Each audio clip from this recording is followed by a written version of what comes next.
पद्म पुरस्कार 2025 के संदर्भ में कथनों पर विचार करना है और उपयुक्त में से कौन सा सही है ये बताना है। कौन सा सही है जो बताना है। इस वर्ष कुल 139 पद्म पुरस्कारों में से 7 पद्म विभूषण, 19 पद्म भूषण और 113 पद्म श्री शामिल है। तो ये सही है। 139 पद्म पुरस्कार में से 7 पद्म विभूषण है, 19 पद्म भूषण है और 113 पद्म श्री है। इस वर्ष बिहार को एक पद्म विभूषण, एक पद्म भूषण और 5 पद्म श्री पुरस्कार दिए जाने की घोषणा हुई है बिहार को। तो ये भी सही है। तो इस प्रकार इसका आंसर डी हो जाएगा। तो आइए इसको पढ़ते हैं। गणतंत्र दिवस की पूर्व संध्या पर 25 जनवरी 2025 को पद्म पुरस्कारों की घोषणा हुई। इस वर्ष 139 महान हस्तियों को पद्म पुरस्कार से सम्मानित किया जाएगा। 7 पद्म विभूषण, 19 पद्म भूषण और 113 पद्म श्री दिया जाएगा। इन 139 पद्म पुरस्कारों विजेताओं में 23 महिलाएं शामिल हैं। साथ ही इसमें से 10 विदेशी शामिल हैं। और इस वर्ष बिहार को एक पद्म विभूषण, एक पद्म भूषण और 5 पद्म श्री दिए जाने की घोषणा हुई है। तो पद्म विभूषण जो है वो शारदा सिन्हा को मरणोपरांत मिलने वाला है।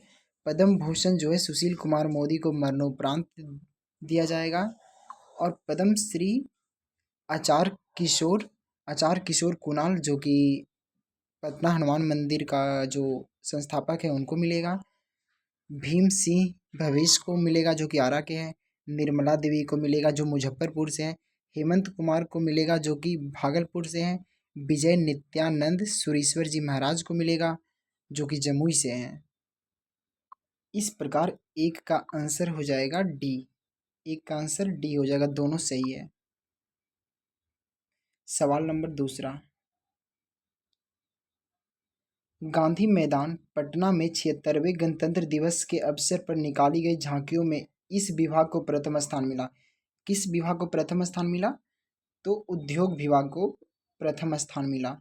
इस वर्ष 26 जनवरी 2025 को 76वां गणतंत्र दिवस मनाया गया। गांधी मैदान पटना में 76वें गणतंत्र दिवस अवसर पर कुल 15 विभागों की झांकियां निकाली गई। इस परेड में 20 टुकड़ियां शामिल थी। इसमें उद्योग विभाग की झांकी को बढ़ता निवेश, बढ़ता रोजगार विषय पर आधारित थी। प्रथम पुरस्कार से सम्मानित किया गया उद्योग विभाग को। बिहार योद्धा सम्मान योजना के संदर्भ में कथनों पर विचार करना है। कौन सा सही है? योद्धा, बिहार योद्धा सम्मान, यह बिहार सरकार की खान एवं भूतत्व विभाग द्वारा शुरू किया गया योद्धाभ्यास सही है। इसका उद्देश्य बिहार में अवैध खनन को रोकना व राजस्व चोरी पर लगाम लगाना, ये भी सही है। तो इसका आंसर ए हो जाएगा कि दोनों सही है, दोनों सही है।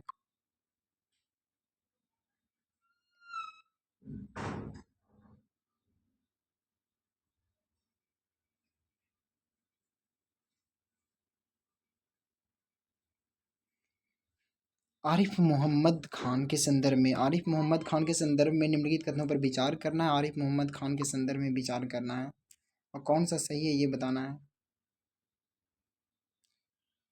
तो पहले उसके बारे में पढ़ लिया। आरिफ मोहम्मद खान 42वें राज्यपाल के रूप में नियुक्त हुए। वे केरल के राज्यपाल थे। उन्होंने राजेंद्र विश्वनाथ आर्लेकर का स्थान लिया, जिन्हें अब केरल राज्यपाल नियुक्त किया गया। भारतीय राज्यपाल भारतीय राज्यों का संवैधानिक प्रमुख होता है। राज्यपाल की नियुक्ति का प्रावधान भारतीय संविधान के अनुच्छेद 155 में है। भारतीय संविधान के अनुच्छेद 153 के तहत प्रत्येक राज्य के लिए राज्यपाल का प्रावधान किया गया है। स्वतंत्र भारत में बिहार के पहले राज्यपाल जयराम दास दौलत राम थे। राम दुलारी सिन्हा को बिहार की पहली महिला राज्यपाल होने का गौरव प्राप्त हुआ। राम दुलारी सिन्हा को वह बिहार राज्य की राज्यपाल प्राप्त हुआ। वह बिहार राज्य की राज्यपाल नहीं थी, बल्कि वह बिहार से आने वाली पहली महिला थी जिन्हें किसी अन्य राज्य यानी केरल का राज्यपाल नियुक्त किया गया था। हालांकि स्वतंत्र भारत में किसी राज्य की पहली महिला राज्यपाल सरोजिनी नायडू थी।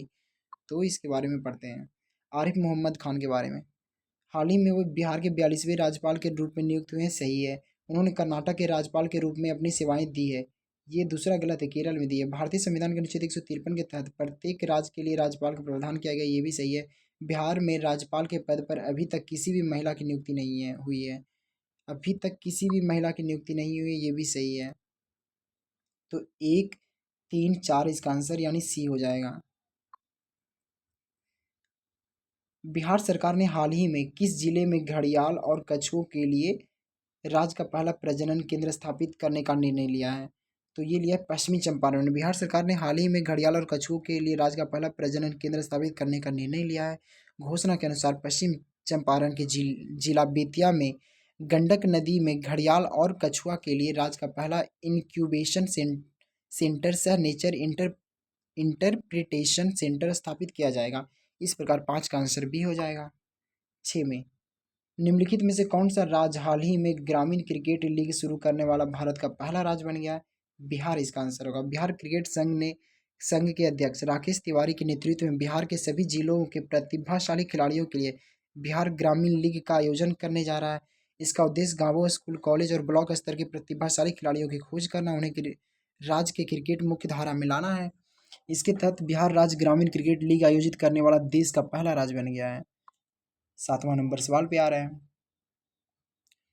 जनवरी 2025 में बैंकॉक में आयोजित पैराशूट छलांग प्रतियोगिता में जहानाबाद बिहार की किस बेटी ने 13,000 फीट की ऊंचाई से छलांग लगाकर विश्व रिकॉर्ड बनाया है? जहानाबाद की वो लड़की है, कौन सी है? तो ये है अनामिका शर्मा। बैंकॉक में आयोजित पैराशूट छलांग प्रतियोगिता में जहानाबाद के जिले के अनामिका शर्मा ने 13,000 फीट से छलांग लगाई है। अनामिका जहानाबाद के मखदूमपुर प्रखंड के कनौली गांव की रहने वाली है।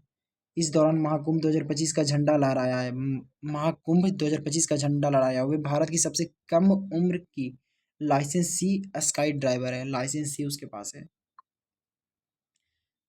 हाल ही में बिहार का पहला प्लास्टिक कचरा प्रबंधन संस्था कहाँ प्रारंभ किया गया है? तो भागलपुर में। बिहार का पहला प्लास्टिक कचरा प्रबंधन संस्थान भागलपुर में शुरू किया गया। यह संस्थान central institute of petrochemical engineering and technology के परिसर अलीगंज भागलपुर में स्थापित किया गया है। इसका उद्घाटन 19 जनवरी 2025 को केंद्रीय रसायन एवं उर्वरक, स्वास्थ्य परिवार कल्याण मंत्री जगत प्रकाश नड्डा ने अहमदाबाद से वर्चुअल रूप से किया था। 9 नंबर सवाल में आ रहा है। जनवरी 2025 बिहार पर्यटन विभाग ने राज्य के किस जिले में अवस्थित पुष्करनी तालाब के विकास के लिए 29.4 करोड़ रुपए की स्वीकृति दी है? पुष्करनी तालाब के लिए। तो पुष्करनी तालाब वैशाली में है। निम्नलिखित कथनों पर विचार करना है, कौन सा सही है ये बताना है। तो पहले इसके बारे में पढ़ लेते हैं। हाल ही में चर्चा में रही पुस्तक मिथिला के आधुनिक दिग्गज खंडतु सरयू राय द्वारा लिखित अनुवादित की गई है। सरयू राय द्वारा, तो ये गलत है। मिथिला क्षेत्र संपूर्ण रूप से वर्तमान बिहार में आता है? संपूर्ण रूप से नहीं, ये भी गलत है। क्यों? इसके बारे में पढ़ते हैं। मिथिला आधुनिक दिग्गज खंडतु विवेकानंद झा द्वारा लिखा गई है। विवेकानंद झा द्वारा, ये बोला किसके द्वारा? सरयू राय द्वारा गलत था। विवेकानंद झा द्वारा अनुवादित की गई पुस्तक। यह पुस्तक the living legend of Mithila part 2 का हिंदी अनुवाद है। इसका विमोचन 5 जनवरी 2025 को बिहार संग्रहालय पटना में सरयू राय के द्वारा किया गया। सरयू राय के द्वारा अनुवादित नहीं किया गया है, अनुवादित विवेकानंद झा के द्वारा। सरयू राय के द्वारा इसका उद्घाटन किया गया एक तरह से। मिथिला क्षेत्र अधिकांशतः वर्तमान बिहार में आता है। इसमें बिहार के तिरहुत, दरभंगा, मुंगेर, कोसी, पूर्णिया, भागलपुर प्रमंडल, झारखंड के संथाल परगना के क्षेत्र के साथ नेपाल की तराई भी, झारखंड के संथाल के साथ नेपाल की तराई का भी कुछ क्षेत्र आता है। इसलिए ये आंसर, इसका आंसर दोनों गलत था। 38वें राष्ट्रीय खेल 2025 के संदर्भ में कथनों पर विचार करना है, कौन सा सही है 38वें राष्ट्रीय खेल के संबंध में। इस खेल का मेजबान राज्य उत्तराखंड था, ये सही है। बिहार इसकी पदक तालिका में 15वें स्थान पर है 38वें राष्ट्रीय खेल में, ये गलत है। तो पढ़ते हैं। 38वें राष्ट्रीय खेल जो कि 28 जनवरी से 14 फरवरी 2025 तक उत्तराखंड में मेजबानी में पहली बार राष्ट्रीय खेलों के 38वें संस्करण का आयोजन किया गया। शुभंकर इसका मौली था। विषय ग्रीन गेम्स था। इसका गान था संकल्प से शिखर। इस प्रतियोगिता में सर्विसेज की टीम ने 121 पदकों के साथ शीर्ष पर रहा। राजा भरेंद्र सिंह ट्रॉफी अपने नाम किया। महाराष्ट्र 54 स्वर्ण पदक सहित 201 पदक लेकर दूसरे स्थान पर। हरियाणा 48 स्वर्ण पदक सहित 153 पदक लेकर तीसरे स्थान पर। मध्य प्रदेश चौथे, कर्नाटक पांचवें, तमिलनाडु छठे स्थान पर रहा।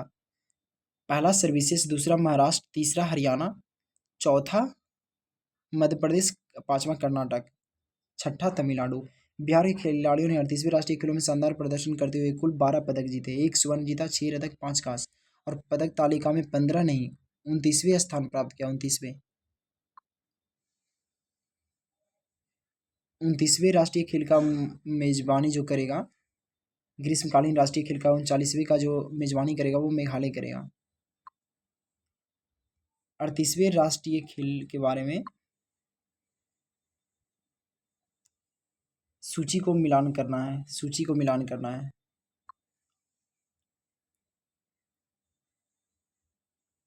अंशिका कुमारी जो थी, अंशिका कुमारी वो तीरंदाजी में, अंशिका कुमारी तीरंदाजी में, चंदन कुमार लॉन बॉल्स में, आकाश कुमार तलवारबाजी में, आकाश कुमार तलवारबाजी में और साक्षी गुप्ता योगासन में, साक्षी गुप्ता योगासन में, आकाश कुमार तलवारबाजी में, चंदन कुमार लॉन बॉल्स में, अंशिका कुमारी तीरंदाजी में।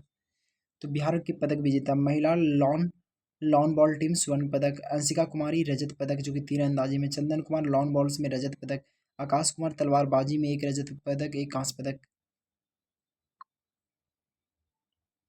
13 नंबर सवाल, जनवरी 2025 में ओडिशा में आयोजित Vijay Merchant trophy अंडर-16 cricket tournament का खिताब बिहार के किस टीम को हराकर अपने नाम किया? तो बिहार ने त्रिपुरा टीम को। जनवरी 2025 में ओडिशा में आयोजित Vijay Merchant trophy अंडर-16 cricket tournament का खिताब बिहार ने त्रिपुरा को हराकर जीता है। बिहार के फाइनल में त्रिपुरा के 133 रनों से हराया। इस जीत के साथ बिहार की टीम ने प्लेट ग्रुप का खिताब अपने नाम किया, प्लेट ग्रुप का। यानी जनवरी 2025 में ओडिशा में आयोजित जो Vijay Merchant trophy अंडर-16 cricket tournament हुआ, इसमें त्रिपुरा को हराकर बिहार अपना नाम प्लेट ग्रुप का खिताब किया। भूजल स्थिति रिपोर्ट 2024 के संदर्भ में कथनों पर विचार करना है और कौन सा सही है जो बताना है। इसके अनुसार बिहार में सर्वाधिक भूजल दोहन सीवान जिले में हुआ है, सही है। इसके अनुसार देश में सर्वाधिक भूजल दोहन राजस्थान में हुआ है, ये भी सही है। 15 नंबर सवाल, जनवरी 2025 में मशरूम लेडी के नाम से प्रसिद्ध बिहार की किस महिला को राष्ट्रपति भवन में स्वागत समारोह में शामिल किया होने के लिए आमंत्रित किया गया? बीना देवी को जनवरी 2025 में मशरूम लेडी के नाम से प्रसिद्ध बिहार की बीना देवी को राष्ट्रपति भवन में गणतंत्र दिवस स्वागत समारोह में शामिल होने के लिए आमंत्रित किया गया। बीना देवी बिहार के मुंगेर जिले की रहने वाली, उन्होंने ग्रामीण महिलाओं को आत्मनिर्भर बनाने और मशरूम की खेती के लिए प्रशिक्षित करने के लिए प्रयासों के लिए जाना जाता है। बीना देवी को पर्यटन विभाग की हालिया जारी रिपोर्ट के अनुसार बिहार का कौन सा स्थल विदेशी सैलानियों की पहली पसंद और जहां सर्वाधिक यात्री आते हैं? कहाँ आते हैं? बोधगया में पर्यटन विभाग की ओर से जारी आंकड़ों के अनुसार 2023 में 5,46,000 विदेशी पर्यटक बिहार आए। साल 2024 में ये संख्या 7,36,000 हो गई। विदेशी सैलानियों की पहली पसंद बोधगया, उसके बाद फिर राजगीर, उसके बाद फिर पटना, उसके बाद फिर वैशाली बनती है। 2024 में सबसे ज़्यादा बोधगया का भ्रमण करने वाला 1.12 लाख विदेशी थे।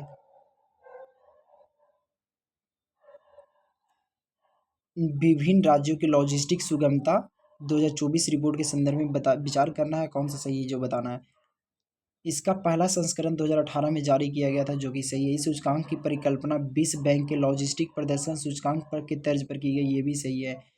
और इस रिपोर्ट में लैंड लॉक राज्यों की श्रेणी में एस्पायरस के रूप में वर्गीकृत किया गया, जो कि गलत है। तो इसके बारे में पढ़ते हैं।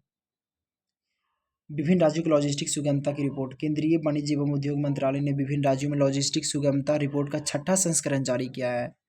डाटा संचालित यह सूचकांक भारत के राज्यों एवं केंद्र शासित प्रदेशों में लॉजिस्टिक प्रदर्शन का मूल्यांकन करता है। इसका पहला संस्करण 2018 में शुरू किया गया, इसलिए एक सही था। इस सूचकांक की परिकल्पना विश्व बैंक के लॉजिस्टिक प्रदर्शन सूचकांक के तर्ज पर की गई थी, इसलिए दूसरा भी सही है।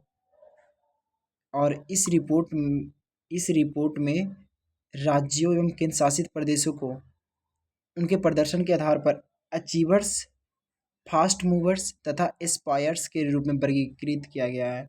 और इसमें लैंड लॉक के बारे में बोला है कि वो एस्पायर्स के रूप में।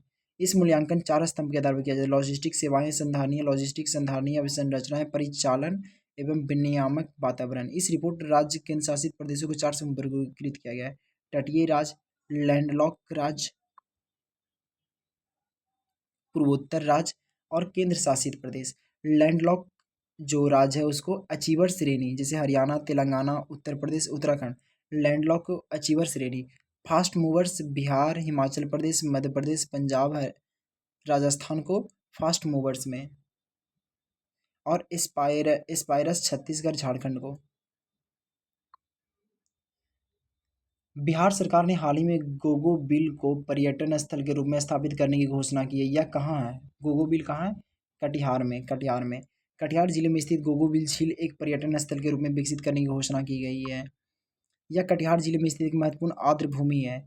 ऑक्सबो लेक है, यह एक ऑक्सबो लेक है जो गंगा नदी की पुरानी धारा से बनी ऑक्सबो लेक है गोगो बिल। यह प्रवासी पक्षियों के लिए महत्वपूर्ण आवास है जहाँ साइबेरिया, मंगोलिया, मध्य एशिया से कई प्रजाति पक्षी आते हैं।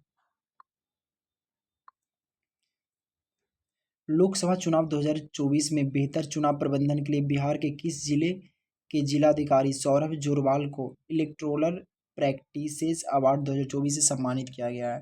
तो पूर्वी चंपारण की है। लोकसभा चुनाव 2024 में बेहतर चुनाव प्रबंधन के लिए बिहार के पूर्वी चंपारण जिले के जिलाधिकारी सौरभ जोरवाल को इलेक्टोरल प्रैक्टिसेस अवार्ड 2024 से सम्मानित किया गया। भारतीय निर्वाचन आयोग ने देश भर में केवल 11 जिलों निर्वाचन पदाधिकारी को इस पुरस्कार से चुना गया, जिन्हें यह राष्ट्रीय मतदाता सूची अवसर 25 जनवरी को प्रदान किया गया। निम्नलिखित में से किसे जनवरी 2025 में मिथिला कल्याण फाउंडेशन द्वारा ऋषि सम्मान 2024 से सम्मानित किया गया है? ऋषि सम्मान से पंडित शंभुनाथ झा को ऋषि सम्मान 2024 से सम्मानित किया गया।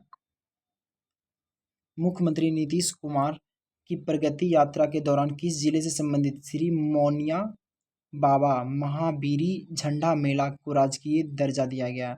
ये सिवान में दिया गया। सिवान जिले के महाराजगंज में लगने वाले सुप्रसिद्ध श्री मौनिया बाबा महावीरी झंडा मेला को 101 साल बाद राजकीय दर्जा मिला। मुख्यमंत्री नीतीश कुमार की प्रगति यात्रा के दौरान घोषणा की गई। श्री मौनिया बाबा महावीरी झंडा मेला उत्तर बिहार में सुप्रसिद्ध है। यह मेला हिंदी के भादो महीना के अमावस्या के दिन लगता है जो 1 महीने तक चलता है। सिवान में श्री मौनिया बाबा महावीरी झंडा मेला। अबिन्या बिहार का 2025 कार्यक्रम के संदर्भ में कथनों पर विचार करना है, कौन सा सही है? बिहार सरकार ने उद्योग विभाग और Chandragupta institute of management Patna ने मिलकर इसका आयोजन किया, सही है। इस आयोजन में मुख्य अतिथि बिहार के उद्योग सह पर्यटन मंत्री नीतीश मिश्रा थे, दोनों सही है। सी,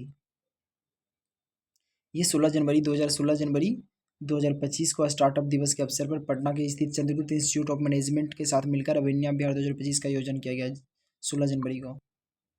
केंद्रीय बजट 2025-26 में बिहार में हर घर तक नल जल से पहुंचाने के लक्ष्य को पूरा करने के लिए जल जीवन मिशन को कब तक बढ़ाया गया? जल जीवन मिशन को 2028 तक बढ़ा दिया गया, 2028 तक बढ़ा दिया गया। निम्नलिखित कथनों पर विचार करना है और कौन सा सही है जो बताना है। विश्व पुस्तक मेला 2025 में लोक भाषा बज्जिका में डॉक्टर भावना द्वारा लिखित महत्वपूर्ण उपन्यासों लाडो का लोकार्पण किया गया, ये सही है। 1 से 9 जनवरी 2025 तक भारत मंडपम नई दिल्ली में विश्व पुस्तक मेला 2025 का आयोजन किया गया। इस दौरान पुस्तक मेले में 6 फरवरी को लोक भाषा बज्जिका डॉक्टर भावना द्वारा लिखित महत्वपूर्ण उपन्यास लाडो का लोकार्पण किया गया। बज्जिका भाषा में भावना की यह दूसरी रचना है। इससे पहले 2012 में उनकी पहली रचना हमर लेहू तोहर दे प्रकाशित हुई। बज्जिका भाषा बिहार के उत्तर पश्चिमी भाषा में बोली जाती है, विशेष तौर पर तिरहुत प्रमंडल, सीतामढ़ी, शिवहर, मुजफ्फरपुर, वैशाली जिला में बोली जाती है। तो बज्जिका भाषा बिहार के दक्षिण पश्चिम भाषा में बोली जाती है, ये गलत है। दक्षिण पश्चिम में नहीं, उत्तर पश्चिम में, इसलिए इसका आंसर केवल सी यानी एक होगा।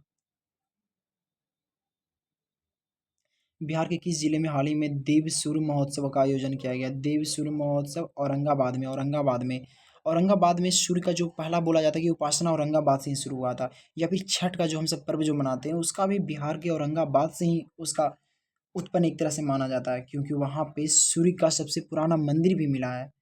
तो फरवरी 2025 में बिहार के औरंगाबाद जिला में विश्व प्रसिद्ध सूर्य मंदिर में 3 दिवसीय देव सूर्य महोत्सव का आयोजन किया गया है। यह मंदिर संभवतः छठी शताब्दी 8वीं शताब्दी के बीच की है। इस मंदिर में बारे में दंत कथाएं हैं कि भगवान विश्वकर्मा के द्वारा निर्मित है। भगवान विश्वकर्मा इसका निर्मित किए हैं। ये जहानाबाद के पास में पड़ता है थोड़ा। फरवरी 2025 में बिहार उद्योग विभाग ने राज्य में स्टार्टअप को वित्तीय सहायता बढ़ाने के लिए किसके साथ समझौता किया है? तो सिडबी के साथ समझौता किया है, सिडबी के साथ। केंद्रीय बजट 2025-26 में पटना पूर्णिया ग्रीनफील्ड 6 लेन एक्सप्रेसवे के निर्माण की घोषणा की गई है। यह निम्नलिखित में से कितने जिलों से होकर गुजरेगी? जो ग्रीनफील्ड 6 लेन एक्सप्रेसवे है वो कितने जिलों से होकर गुजरेगी? तो वो वैशाली से गुजरेगी, समस्तीपुर से, दरभंगा से, मधेपुरा से, यानी सभी चारों से। इस पटना पूर्णिया ग्रीनफील्ड 6 लेन एक्सप्रेसवे का निर्माण 18,042.14 करोड़ की लागत से किया जाएगा, जिसका लंबाई 281.95 किलोमीटर होगा। यह बिहार के 7 जिलों से गुजरेगी, जिसमें से 4 ही जिला दिया गया है यहाँ पे। सारण जो कि यहाँ पे नहीं दिया गया है, सारण हो जाएगा। वैशाली जो कि दिया गया था, वैशाली। वैशाली के बाद समस्तीपुर जो कि दिया गया था, दरभंगा दिया गया था, मधेपुरा दिया गया था। फिर ये वैशाली, समस्तीपुर, दरभंगा, मधेपुरा के अलावा 3 जिला जो कि सारण, सहरसा, पूर्णिया, सारण, सहरसा, पूर्णिया, यानी 7 जिला से। इसके अतिरिक्त बजट में बिहार मखाना बोर्ड का गठन का बात की गई है। बिहार बजट 2025-26 के संदर्भ में निम्नलिखित में से कौन सा कथन सत्य है, यानी सही है? कौन सा कथन सही है? इसका कुल आकार 3,16,895 करोड़ है, जो कि गलत है। कौन सा कथन सत्य है ये पूछा है, कौन सा सत्य कथन सत्य है?